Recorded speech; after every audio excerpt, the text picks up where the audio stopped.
야고보 사도는 시험 가운데 있는 유대 그리스도인들에게 권면을 주는 서신을 썼습니다.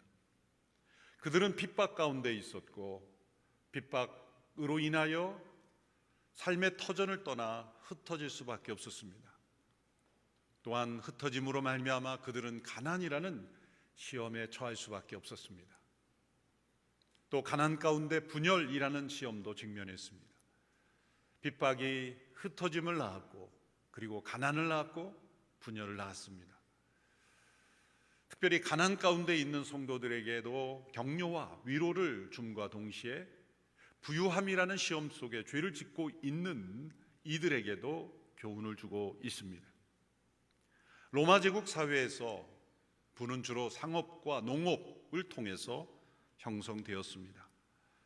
상업은 로마 제국의 여러 도시를 다니며 장사를 하는 것이었고, 농업은 땅을 많이 가진 대지주들이 소작농들의 수고를 통해 부를 얻는 구조였습니다.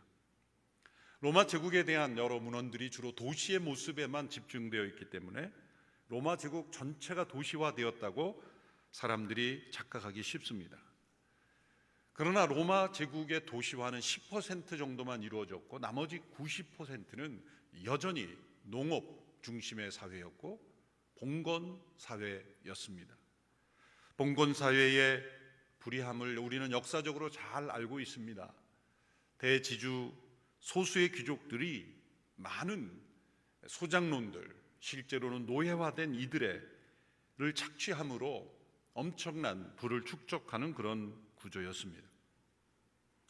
야고보 사도는 이 두 부류의 사람들에게 교훈하고 있습니다. 4장 13절에서 17절은 상인들에게 주어지는 교훈입니다.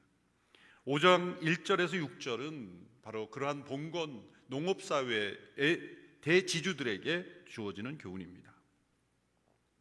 앞부분에 나오는 이 상인들은 믿는 그리스도인들로 해석이 됩니다. 야고보는 그들을 부자라고 부르지는 않습니다. 이들의 대부분은 아마 유대 그리스도인들, 흩어진 유대 그리스도인들에게 그들은 도시들을 다니며 상인으로 생활할 수밖에 없었을 겁니다. 여러 도시들을 다니며 상인으로 살아간다는 것이 당시로서는 부자가 된다는 것 자체가 매우 힘든 일이었을 겁니다. 그러므로 앞부분에는 이 부자라는 단어가 나오지 않습니다. 단지 부를 추구하면서 올바른 신앙의 도리를 잃어버릴 수 있는 위험에 대하여 교훈하고 있는 것입니다. 또 15절에 보면 주의 뜻이라는 단어를 사용하며 권면하는 것으로 보아서 믿는 그리스도인들을 대상으로 한다는 해석의 근거가 됩니다. 뒷부분에 나오는 대주주들에 대해서는 부자들이여 라고 부르면서 심한 책망을 합니다. 그것은 그들의 착취로 인하여 당시에 가난한 소작농들이 더 심한 가난에 허덕이게 되었고, 또 당시 초대교회 성도들 가운데 상당수는 그 당시의 사회 속에 노예의 신분이었기 때문에 이들에 대한 착취는 곧 교회에 대한 핍박과 착취도 되기도 하였습니다.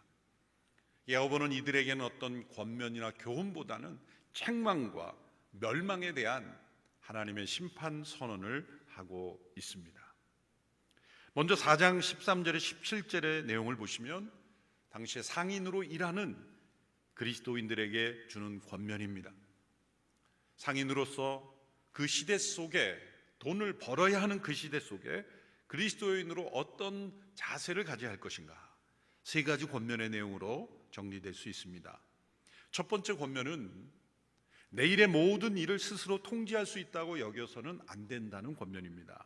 13절의 내용을 보시면 자, 이제 오늘이나 내일 어느 도시에 가서 1년 동안 지내며 돈을 벌겠다고 하는 사람들이요, 이러한 계획 자체는 죄가 아니라 또 문제도 아닙니다.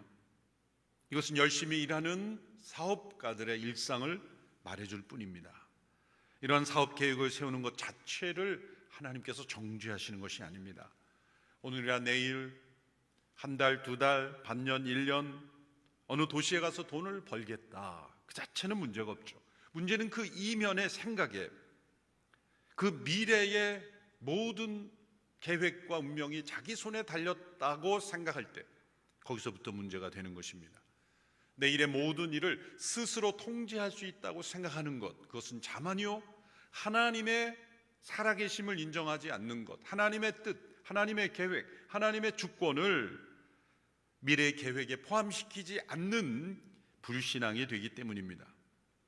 야고보 사도는 틀림없이 잠언 27장 1절의 말씀을 적용하는 말씀으로 인용하였을 겁니다. 잠언 27장 1절의 말씀을 함께 읽어보겠습니다. 시작. 너는 내일 일을 자랑하지 말라. 하루 동안에 무슨 일이 날는지 내가 알 수 없음이니라. 내일이 나에게 보장된 일이라 생각하는 것, 그것은 어리석은 착각이라고 말씀합니다. 인생의 짧음과 헛됨을 생각하지 못하는 것이죠. 내일은 우리의 영역이 아니라 하나님의 영역이다. 하나님의 뜻 가운데 있을 때만 우리에게 내일이 허락되는 것이다. 내일을 자신이 통제할 수 있다고 생각하지 말라. 예수님께서는 이 잠언 27장의 말씀을 더 구체적으로 적용하여 내일을 자신이 통제할 수 있다고 생각하지 않을 뿐만 아니라 내일을 걱정하지도 말아야 된다라고 적용하셨죠. 산상수훈의 한 말씀이죠. 마태복음 6장 34절의 말씀 함께 읽겠습니다. 시작. 그러므로 내일 일을 걱정하지 말라. 내일 일은 내일이 맡아서 걱정할 것이요 한날의 괴로움은 그날에 겪는 것으로 충분하다. 내일 일을 걱정하지 말라는 것은 아무 계획 없이 살라는 의미가 아닙니다. 계획을 세우더라도 하나님의 선하신 인도와 보호와 돌보심 가운데 내어드려야 하고, 또 걱정으로 내일을 맞이하지 말라는 것입니다. 혹 내일 괴로운 일이 있을지라도 하나님이 괴로움을 통해서도 선한 역사를 이루실 것이다, 믿음으로 나아야 한다는 것입니다. 이렇게 미래의 불확실성을 인정하고 또 미래의 불확실성을 깨닫는 것은 하나님을 더욱 신뢰하고, 그리고 오늘 우리에게 주어진 현재의 소중함을 깨닫는다는 것입니다. 두 번째 교훈은 허탄한 자랑이 사업의 목적이 되지 말아야 한다는 것입니다. 4장 16절의 말씀을 함께 보시겠습니다. 시작. 그런데 여러분은 교만한 마음으로 자랑합니다. 이러한 자랑은 모두 악한 것입니다. 상인으로서 일하는 그리스도인들의 사업의 목적이 교만한 마음을 만족시키려 한다는 것은 허탄한 것이요 악한 것이라는 겁니다.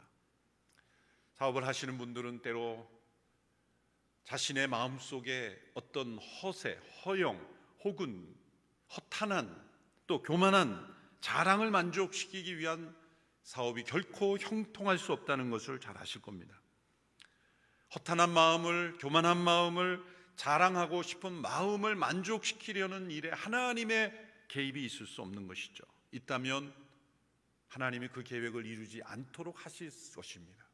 그것이 그에게 독이 되고 또 그에게 엄청난 재앙이 되기 때문이죠. 하나님의 뜻은 어떠한 사업이든지 공공선을 이루는 것입니다. 사업을 통해 많은 사람들의 삶의 보금자리가 생기고 또 하나님의 선한 사업에 쓰임을 받도록 하는 것입니다. 요한일서 2장 16절에는 이 세상에 존재하는 인간의 타락한 욕구를 세 가지로 정리했죠. 육신의 정욕, 안목의 정욕, 이 세상의 자랑입니다. 앞에 두 가지, 육신의 정욕, 안목의 정욕을 잘 극복하였다 할지라도 이 이생의 자랑으로 넘어지는 경우가 많습니다. 교만한 욕구, 자기 영광을 추구하려는 욕구를 만족시키려는 그런 욕망 가운데 빠져들면 어떠한 사업을 하든지 그것으로 인해 망할 수 있다는 겁니다.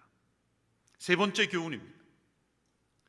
선이 무엇인지 알고도 행하지 않는 것, 그것이 죄라는 것입니다. 지금 야고보 사도가 교훈하고 있는 이 상인으로서 일하는 그리스도인들은 뒷부분에 불의를 행하는 부자들처럼 도둑질하거나 다른 사람을 착취하거나 그런 범죄를 행하는 사람들은 아닙니다.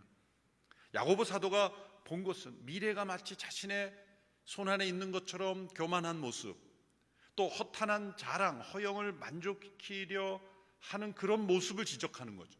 그러나 사회의 기준으로, 사회법으로 보면 그건 죄가 아니라고 사람들은 여깁니다.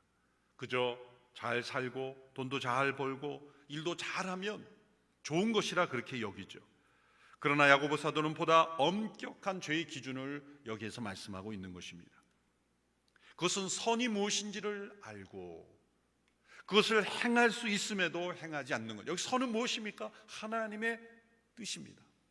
하나님의 말씀에 분명히 나타난 성령님께서 분명히 말씀하시는 그 선을 행하지 않는 것, 그것도 죄라는 겁니다.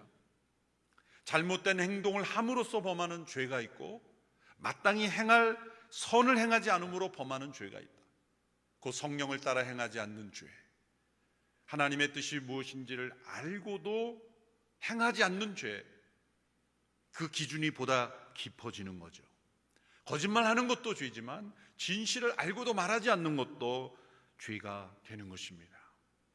과거에 율법 앞에 죄인이었던 우리들이 만이 아니라 이제는 하나님의 법을 따라 살아가지 않는 것이 죄가 되는 것, 선이 무엇인지를 알고도 행하지 않는 것, 그것이 죄다. 상인으로서 일하는 그리스도인들에게 이 세상의 기준이 아닌 보다 엄격하고 보다 더 깊은 죄의 기준에 따라서 살아갈 때 그저 잘 살려고 하는 인생이 아니라 바르게 잘 살려고 하는 인생이 되어야 된다라는 권면을 주고 있습니다. 5장 1절에서 6절의 말씀은 이제 불의한 부자들에 대한 경고의 말씀입니다. 사람들을 네 종류로 구분한다면 물질적 상태와 영적 상태 그리고 부와 가난에 따라서 네 종류로 구분하여 설명할 수 있죠. 물질적 상태가 가난하면서 동시에 영적 상태 가난한 사람이 있을 수 있습니다. 이것은 최악의 상태죠. 둘 다 가난한 겁니다. 하나님이 원하시지 않는 것이죠. 또 정반대로 물질적으로도 부유하며 동시에 영적으로도 부유한 사람의 예가 있습니다. 구약에 나타난 욥이죠.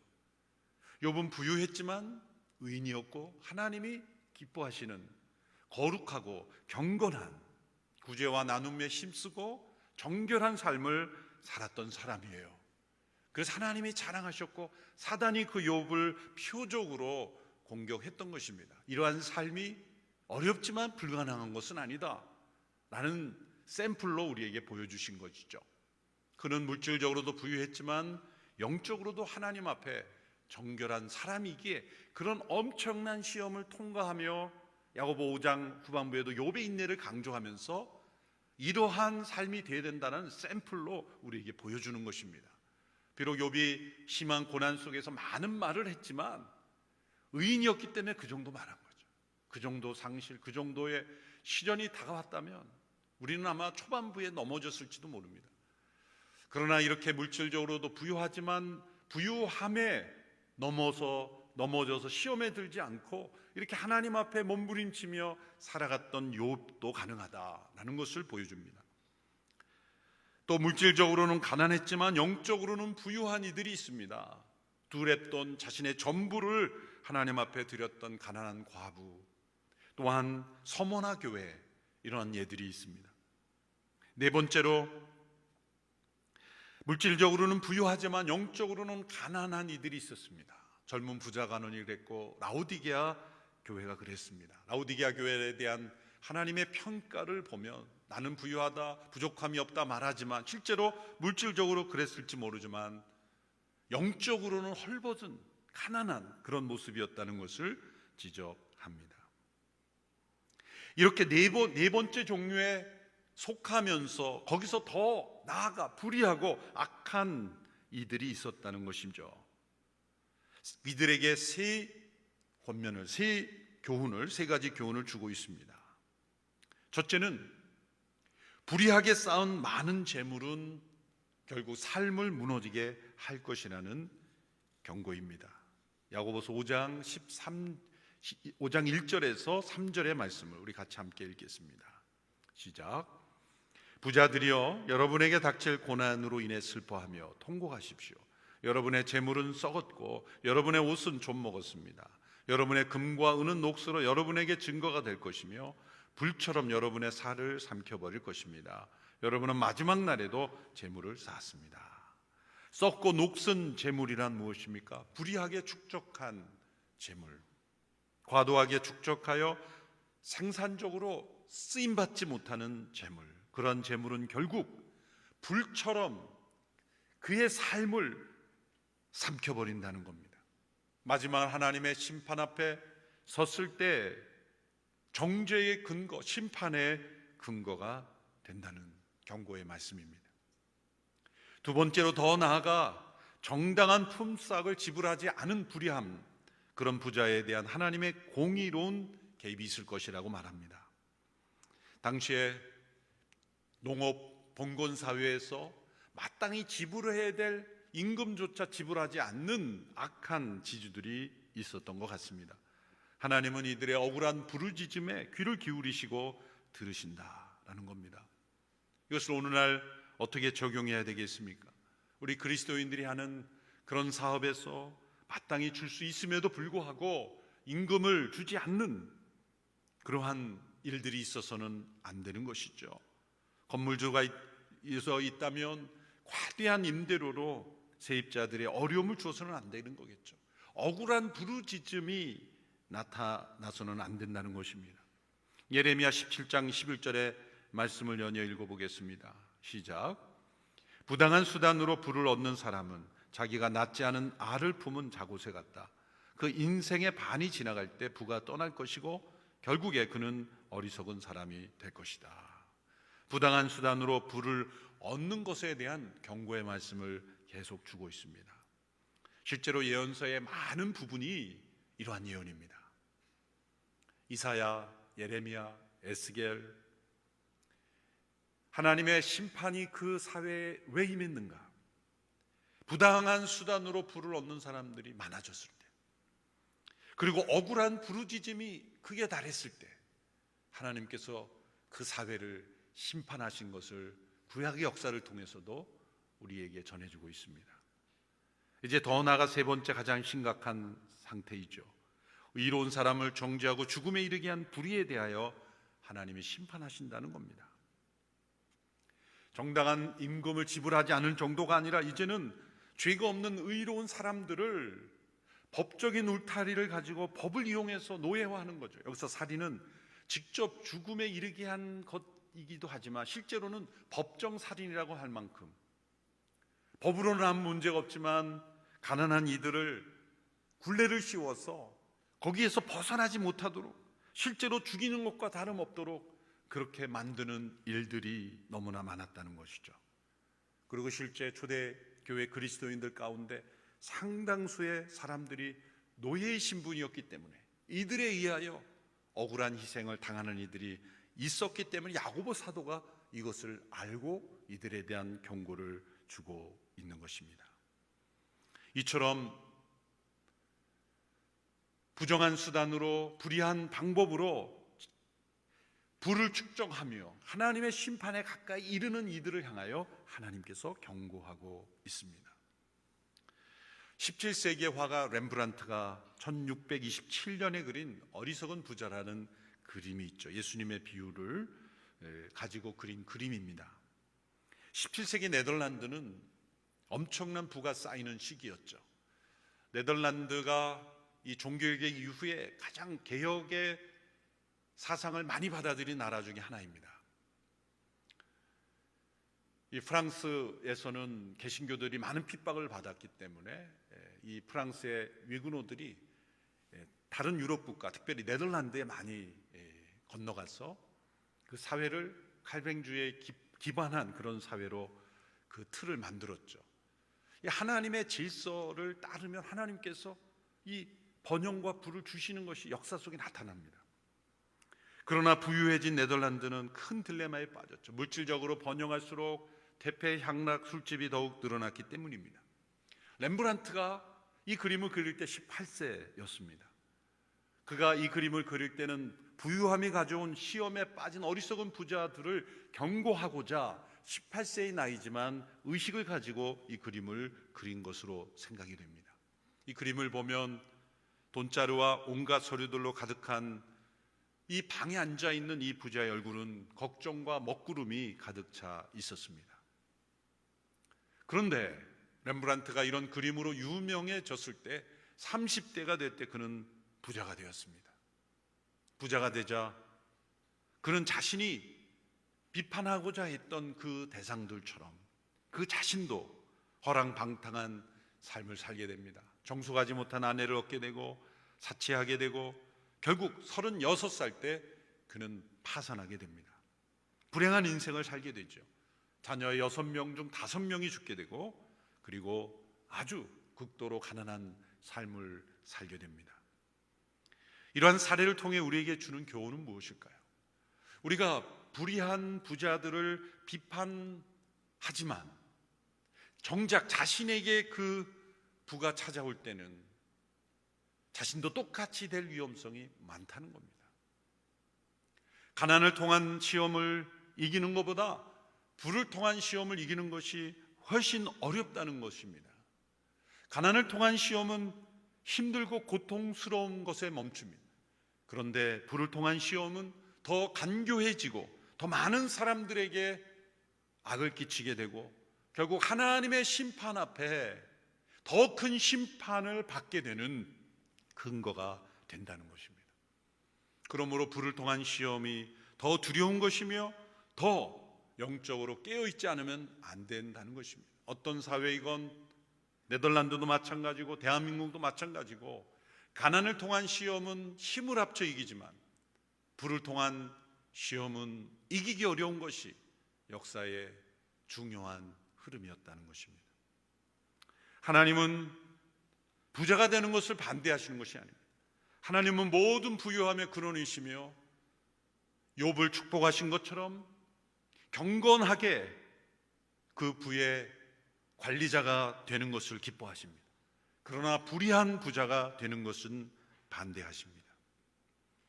하나님은 부 그 자체에 관심을 가지시는 것이 아닙니다. 그것은 선하지도 악하지도 않은 중립적인 것이죠. 그것을 어떤 태도로 어떻게 모으고 어떻게 사용하고 어떤 경향으로 바라보는가가 중요한 것입니다. 욥이 이렇게 고백했습니다. 욥기 31장 24절, 25절, 28절의 말씀이죠. 같이 읽어보겠습니다. 시작. 내가 금을 신뢰했다며 순금에게 너는 나의 의지하는 것이라고 말했다면, 내가 내 많은 재물 때문에 내 손으로 많이 얻었다고 기뻐했다며, 이런 것도 심판받아 마땅한 죄다. 내가 높이 계신 하나님을 부인한 것이기 때문이다. 이것이 욥의 신앙이었죠. 그는 부자였지만 이러한 신앙 고백이 있었다는 겁니다. 여러분 집에 순금이 없는 분은 해당이 안 되고요. 혹 여러분 가운데 순금이 있다면 집에 가서 순금을 딱 들고 욥처럼 고백할 수 있게 되기 바랍니다. 너는 나의 의지하는 것이 아니다. 정반대로 순금을 바라볼 때마다 너는 나의 의지하는 것이다, 그런 생각이 들었다면 하나님 앞에 죄악된 것이다. 욥이 그런 마음으로, 그에게는 많은 순금이 있었을 거예요. 부유했기 때문에. 그러나 그의 마음속에는 그것이 하나님 앞에 하나님을 부인한 죄다라는 의식이 있었다는 것이죠. 그래서 하나님은 그의 의로움을 칭찬하셨던 것입니다. 결국 덧없는 재물에 소망을 두지 않고 하나님께 두며 선한 일을 행하고 좋은 일을 많이 하고 아낌없이 나누어 주는 삶이 필요한 것은 영원한 우리에게 생명이 있기 때문입니다. 디모데전서 6장 17절로 19절의 말씀을 함께 읽겠습니다. 시작. 너는 이 세상의 부유한 사람들에게 명령해서 교만하지 말고 덧없는 재물에 소망을 두지 말며 오직 우리에게 모든 것을 풍성히 주어 누리게 하시는 하나님께 소망을 두게 하여라. 또한 선을 행하고 좋은 일을 많이 하고 아낌없이 베풀고 기꺼이 나누어 주게 하여라. 그렇게 함으로 그들이 자신들을 위해 기초를 든든히 쌓아 앞날에 참된 생명을 얻게 하여라. 오늘 이 교회 이 말씀을 실천하는 많은 성도들이 있는 것을 볼 때 하나님께 감사를 드립니다. 특히 매달 우리가 어려운 이웃이나 또 사회적 참여를 위한 비전 헌금을 할 때 우리 성도들이 정말 마음을 다해 헌금하시고 또 교회를 통하지도 않고도 개인적으로도 그 기관이나 그런 필요한 분들에게 연락해서 돕고 헌신하는 분들이 많은 것을 볼 때 하나님이 기뻐하시는 귀한 분들이 많다라는 것을 알게 됩니다. 그 중에 지난 3월 9일 천국 환송 예배를 드린 고 장흥복 장로님이 계십니다. 장로님은 이북에서 홀로 내려오셔서 또 함께 여자친구가 부산에 내려와 있다는 걸 듣고 권사님을 만나 두 분이 의사로서 정말 어렵게 또 많은 이웃들을 도우며 사셨습니다.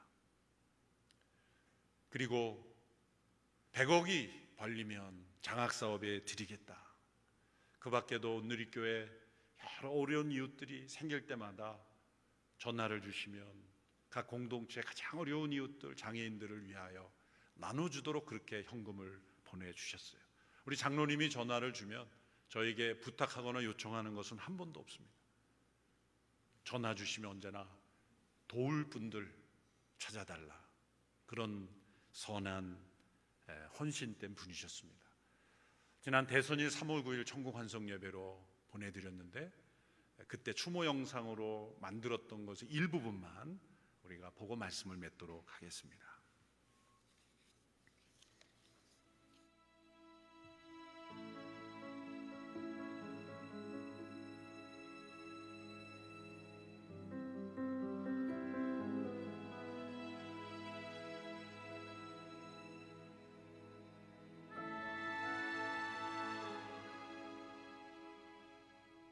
할머니가 토대 기독교인이지. 그리고 우리 부모님 계시고 나 아들, 손자, 증손자 7대가 기독교인 가정이고, 부산에서 내 친구를 만났는데 이 사람 소식을 전해줬지.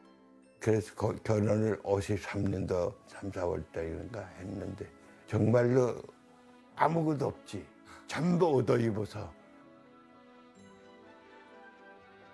옆에 집은 세탁소고, 그러니까 병원이 아니고 학급방이야. 학급방인데 거기서 병원을 시작했어요.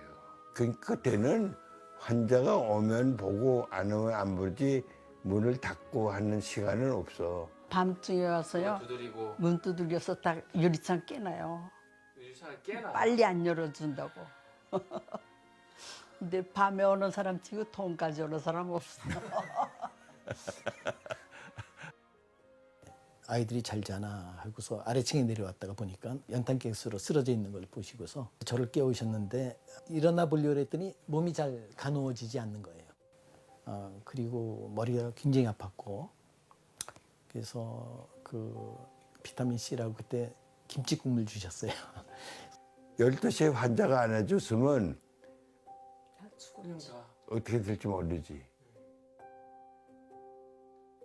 58년에서 91년 내가 병원 하면서 65세까지만 해야지 하고 했는데 65세까지는 정말로 하루 온양온천에 같이 재워줘서 온 것밖에 없어. 내가 일생의 목표는 처음부터 100억만 생기면 장학금 만들어서 쓰겠다 하는 것이 목적이 돼서 우리는 정말로 내가 구두사 노릇 중에 구두사 했지. 인사구호가 효도하겠습니다. 인사구호예요. 효도하겠습니다. 학생들이. 그러면 선생님들은 네, 효도합시다. 그러니까 교장을 했으니까 제가 몸으로 보여준다. 그런 생각을 하고 나와서 실천을 해야죠. 형님도 그렇고 다 저희 말씀하셨을 때 아니 아버지께서 하시든 결정하시면 당연히 따르는 거지. 거기 이견이 어디 없는 거지 그럼. 정말 한동대 학생들은 김원길 총장님의 그 배워서 남주자는 그거를 정말 실천해주면 좋겠어. 그리고 나는 배워서 남주고 벌어서도 남주면 좋겠어.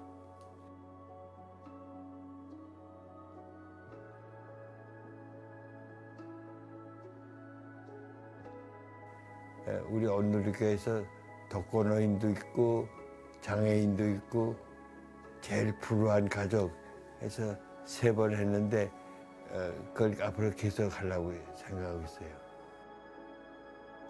그러니까 내가 늘 아이들한테 말해. 그러니까 예수 잘 믿고 사는 거 하나, 난 그거밖에 얘기 안 해요. 우리는 정말로 하나님의 축복만 받고 갚지 못해서 그저 만분의 하나 갚는 날은 몰라.